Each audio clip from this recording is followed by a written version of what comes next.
Hello and welcome to the CNBC Africa special. I'm Chris Bishop. Now with me here is Moe Shaik, former head of intelligence in South Africa, also former banker with the Development Bank of South Africa, a man who's just written a book about his often harrowing life in the underground in South Africa. And he's also, at the moment, we're also going to be talking about a new job he's got, trying to advise on water projects. And I'm sure every taxpayer would agree how to bring them in on time and under budget. Thank you very much for joining me. Thanks for having me. And this book you've written about your days in the anti-apartheid struggle underground, working in Durban, in KwaZulu-Natal. I've read it. It's harrowing, to say the least. Why did you write it? I understand that it's part of your therapy that you're going through. Yes, I mean, the book took about 4 to 5 years to write, and much of that time, the writing, I went into therapy. I really love therapy. It's incredible. And part of the therapy sessions is what I wrote and having to discuss it with my therapist. And especially the harrowing parts, especially the parts that deals with fear, anxiety, guilt, humiliation, shame, and all of that featured. And you'll see that they also enter into the book. Between me, the screen, there's a lot of tears. You would write something, it just all comes out, and then you walk away, you come back, you make yourself a cup of tea, you deal with it again. And I think the cathartic processes was owning the words, owning the tears, and just coming to accept that, you know, it was life, and there were issues, and there were difficult issues, but there were also greater issues. And I started to draw more the strength on the greater issues, and not ashamed that I put things out there. If I recall, you have quite a young family, is it not? Yes, a very young family. I mean, are you going to go through the process of explaining to your children exactly what you went through? Well, I dedicated the book to both my son and daughter, to Gibran. And Gibran is named after the poet Khalil Gibran. And Kay, my daughter, is named after my mum, who features quite prominently in the book as Kay. And it's dedicated to them on the hope that one day when they are of a serious reading age, that they would read it. But they take at the moment great pride. I've had to give books to the teachers, both for Gibran and Kay, that, you know, my dad has wrote a book. There's this wonderful video that my daughter sent to a friend that I'm not supposed to see, but I've seen it, where she's quite emotional about, she's saying to a friend, you know, in the days of apartheid, it was bang, bang, bang, bang days. It was really bad, you know. So yeah, it was incredible to see her version of apartheid. But as she grows older, she would come to understand what apartheid really was and why it was important for us to struggle against the injustices of our time. And hopefully it'll give her inspiration to fight the injustices that she will find in her time. But I'd say it must have been very difficult for you to write. But I mean, you had to sit at a short distance listening to your elder brother being tortured in another cell for long periods, days, I understand. You were in solitary confinement, you were tortured yourself. What was your conclusion after the catharsis on this? I think, and this is quite a difficult thing, I think I am over my issues, or at least I'm in the beginning of the journey where my issues no longer affect me as they did before. I cannot say that of all other people who were detained, and I cannot say that particularly of my brother Yunus, or my other brothers, or my broader family. I think we all have still a lot of unspoken trauma and unspoken issues.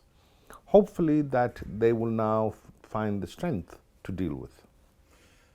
And even during these difficult times, if I recall in the book, I think your mother passed while you were actually in solitary confinement, and then you weren't allowed to attend her funeral. Is that correct? We were. They did take us to the funeral and then brought us back to the cells, and that's one of the harder parts, because really you overcome grief by the comfort and consoling you get from others. So grief is overcome as a collective process, and grieving is a process where you grieve with others. Solitary confinement denies you that. It denies you the process of grief. You grieve alone, and you grieve in silence, where in solitary no one sees you. And this is why it's been longer to overcome such passing, because the formative period of the grief didn't actually reach any closure. Yes. And during your torture, an unintended consequence of it was that one of the special branch officers who witnessed you being beaten and tortured, he actually turned against you. Against his colleagues. Yes. And then it's incredible when you think about it. Nelson Mandela used to talk about there's good in everybody somewhere. And this gentleman, how many years did he pass information to you from the special branch? Well, he passed information from the 1986 period, from which he was recruited, to right till the end of apartheid in 1991, and beyond until he left. Right. So he was a ANC member in the security branch who was never detected, was never found. So it's really a successful spy story in that regard. And he was nicknamed the Nightingale. And yes, he was nicknamed the Nightingale. Why do you think they never caught him? I mean, bearing in mind, reading about your interrogation and the investigations into you and your comrades, it seemed to me that the special branch those days was pretty well organised and thorough in what they did. How is it they never caught one of their own? Yeah. The security branch was incredibly thorough, very organised, and very efficient. But in being organised, efficient, and thorough is a weakness. And that weakness is a belief that you are infallible, a belief that you are impenetrable, and a belief that no one will dare do this. And I think when Nightingale became operational and he started to provide the information, the security branch had absolutely no clue that this was going on. And second, not only that, when you see that we repeat, the mistake of infallibility gets repeated. When people were getting detained under Section 29 and were telling the stories to the security branch could not accept that these were planted stories. In fact, they were planted stories, and we planted those stories in order to mislead them. So again, because of the belief in infallibility of themselves, they eventually became fallible. And the amazing thing, 30 years later, you say Nightingale is still alive and well in Durban somewhere. What did he say after it was all over and he was free, shall we say? And what did he say to you in latter years? Well, we have a bond, and I speak of this bond in the book. Whether it is a codependent bond, we can discuss it, but he relies on me, I shall rely on him, and we have exchanges. It has been important for him not to be detected. It was important for him to live in free South Africa without the fear that something could happen to him. But that also robs him of recognition, because I genuinely believe that he should be recognized for the work he's done. And the big question is, how do you recognize someone like this? It will become public, and if it does become public, then those who may wish to harm him will know about it, etc. So it's a huge debate. It's a debate for me, it's a debate for him, and we're working through some of these issues. Will he ever come out into the light or not, you think, in our lifetime? I think in our lifetime, I hope he does, but more importantly than him coming out to the light, I hope he gets recognized, and we would have to manage that very discreet recognition without endangering him. Now, in your operations, once you come out, I mean, you wrote quite a lot about that in your book, in your operations. Tell me something, inside your soul, you'd be forgiven for feeling maybe vengeful sometimes towards some of the people that you had to deal with from the other side in the apartheid conflict. Did you ever feel vengeance when you were operating? Never. Never? Never. There was one moment in which I, because of the torture and the shaming, I did harbor some incredibly angry feelings towards one of my interrogators, Captain Botha. But I must tell you that throughout the negotiations, throughout building a new country, I have never had the sense of deep antagonism. If anything, I've been accused of being too soft. And partly, Chris, that has to do with maybe I knew, and from what I could see and what I had privilege to, how brutal the apartheid machinery was and how effective it could have been. And I would make this point again and again, and I know many people may not agree with me, the EFF first on the list, that it took two sides to bring us away from the abyss of destruction that was facing this country. Yes, it took the ANC and all the liberatory movements to step aside from the armed conflict, but it also took the apartheid security machine under their politicians to step away from the killings, etc. So in that sense, I say it over and over again that no one side won this revolution. It was a negotiated settlement. And in the negotiated settlement, all sides are victorious. And I think often in the exuberance of democracy, we tend to forget that. And that is perhaps one of the reasons why a large section of our community, white South Africa, feels marginalized or feel alienated or feel even the level of not included. And I think they should. However, I must say that the book does raise a very interesting question about white South Africa, as it does about the liberation movement. That many of the killings that you would read about in the book shamed and should shame many white South Africans in whose name these killings took place. It should shame them in terms of the things that were done to maintain privilege. And when I raise the element of shame, I'm not raising it in order for them to feel bad about themselves, but I'm raising it for a very simple reason, to say, let us all remember the price that we all paid for the freedom we got.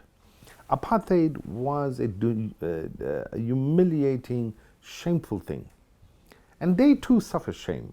But just as they suffer shame, by addressing it, they would be able to make a contribution to South Africa as South Africans free of shame, both sides. And that, I'm hoping, one of the unintended consequences of the book is to have now perhaps a real dialogue about our history, the trauma, the issues. And I start from the basis that everyone who lived in South Africa at that time was traumatized. White, black, blue, green, yellow. And we need to speak about that trauma, we need to own that trauma, and we need to use that trauma as a way of building a better South Africa. But if you look at something that happened a few years ago now, I mean, Adrian Vlok, the former head of state security, he washed the feet of Frank Chikane because he tried to kill him at some stage with his security forces. A lot of people, like, it didn't go down well with them. I don't know. I mean, is that the sort of shame you're looking for? Oh, no. I'm not into conspicuous displays of shame healing. No. I'm speaking about putting out the trauma onto the table. And to say, for example, let me just give an example. We know that many in fact, all white South African males over a certain age were conscripted. They had to go into the bush. And if they did not want to go into bush, they had to spend 2 years in the police. And invariably, they were attached to riot squads and riot units, etc., that were actively engaged in suppressing the uprisings in the country. Now, they suffered that trauma. They suffered the trauma that they were there when these things happened. We need to hear their stories, we need to hear their pains, because in hearing their stories and giving them the opportunity to tell their stories, we will be able to giving them the opportunity to heal. And most importantly, we'll be giving them the opportunity to contribute, to come out of the shadows, to contribute to building a better nation and a greater nation than what we have at the moment. Now, you spent the best part of the last 30 years or so involved in intelligence. In your day, when you were fully active in the underground, I mean, in intelligence, the tools you would have today of telephones and internet and what have you. Yes. Do you think intelligence has evolved at the same pace as the technology in this country here? I would have to say yes and no, right? I think the intelligence services does use all the available technology that is. But the problem with that technology, it's giving you massive amount of data. I would say no, that in a sense, the data and massive data is what is driving change in an innovation in the private sector. How do you manage massive amount of data? Well, you've got to start getting data scientists. You've got to start having computer engineers. You're going to have to start looking at people who can write better algorithms. And we're moving into the area, and this is, unfortunately, we're moving into the era of algorithm intelligence. And algorithm intelligence, which is the basis of artificial intelligence, can empower the intelligence services in the game of predictability, because that ultimately is what every intelligence service wants to be the best at. Can they predict certain events happening? And if they can predict these events to some degree of confidence, can they design together with their policymakers interventions? And I'm raising this, Chris, because it's going to be one of the most hotly debated things in the next 10 years. Read the book called In the Age of Surveillance Capitalism by Shoshana Zuboff. It is about data and what's called behavioral surplus. And who owns behavioral surplus? At the moment, Facebook, all the big IT giants have access to that data and are doing things with that data. Soon, intelligence services is going to have access to that data and will be doing things with that data. And by that time, we need to be having the policy debates about privacy of information.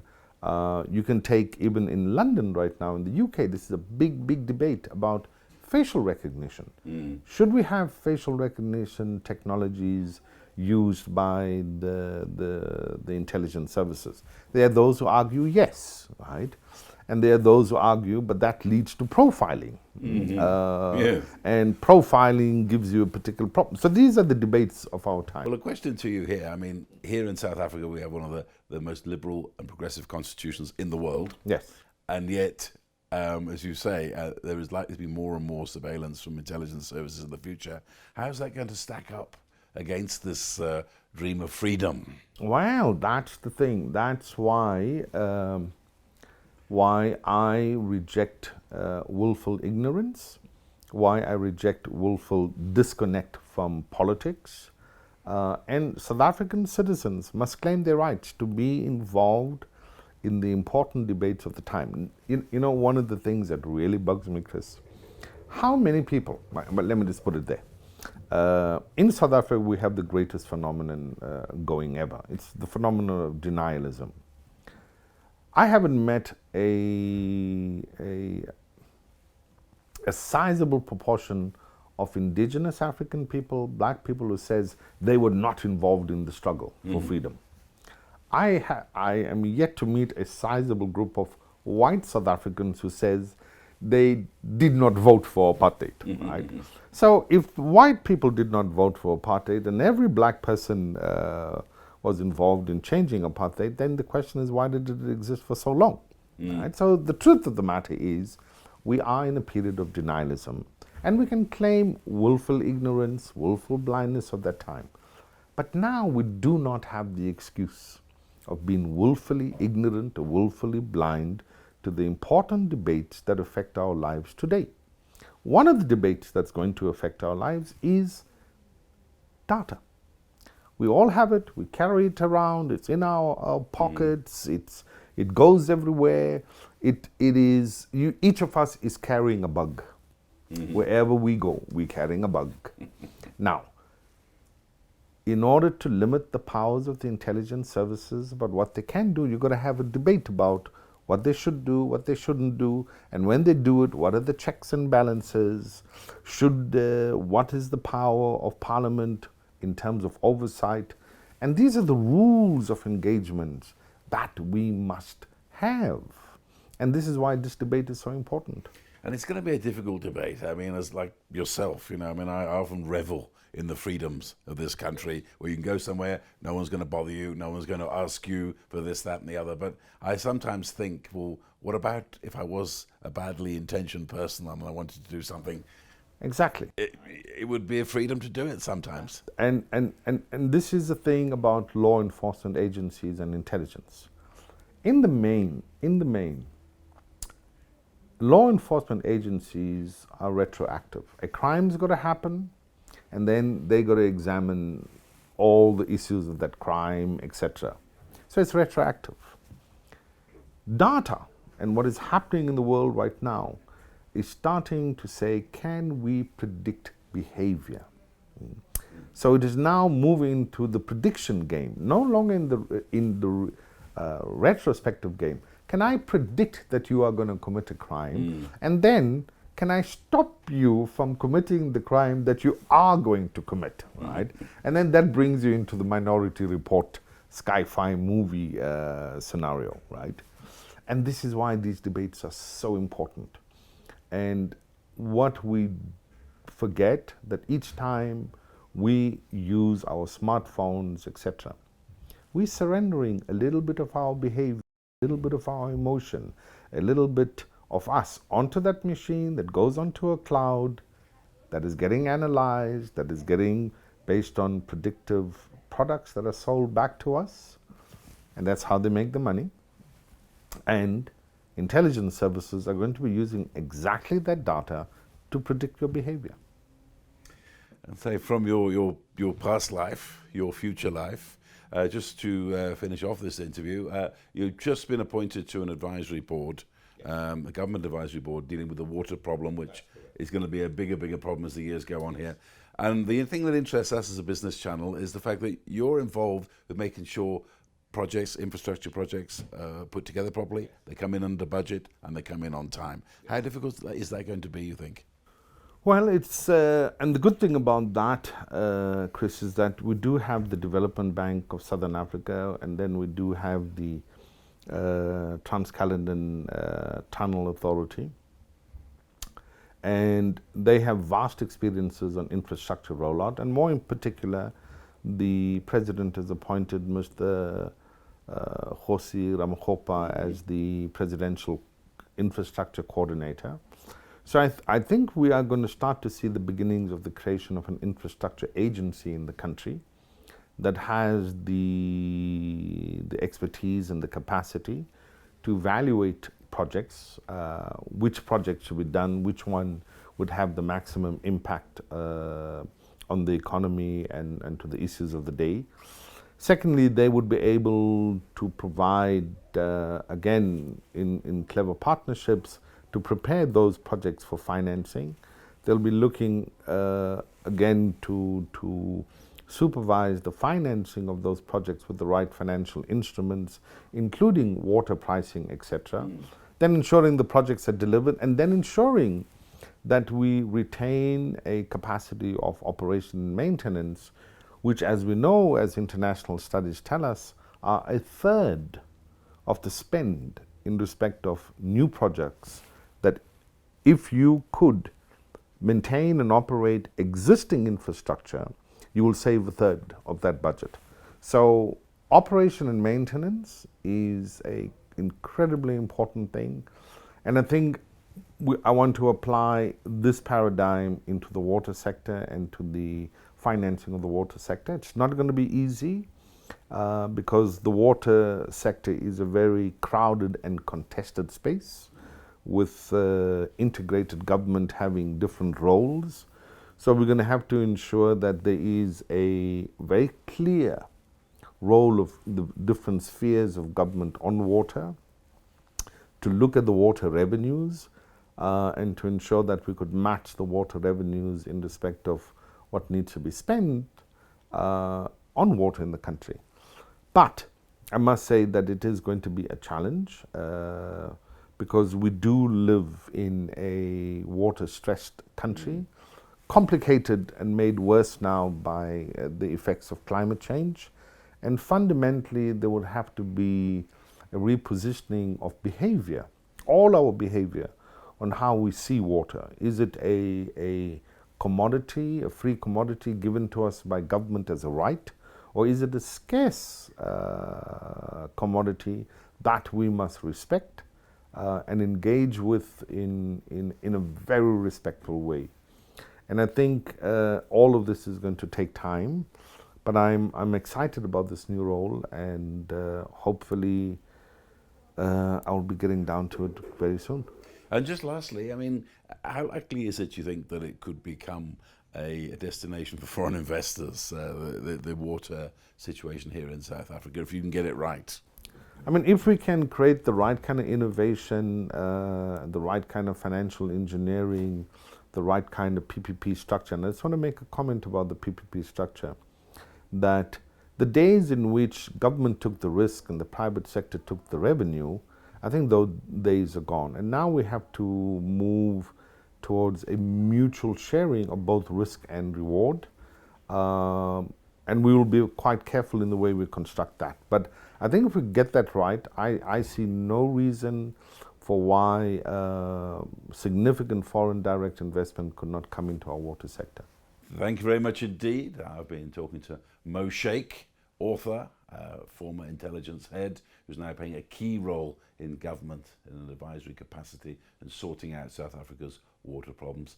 That's all we've got time for on this CNBC Africa special. From me, Chris Bishop, it's goodbye.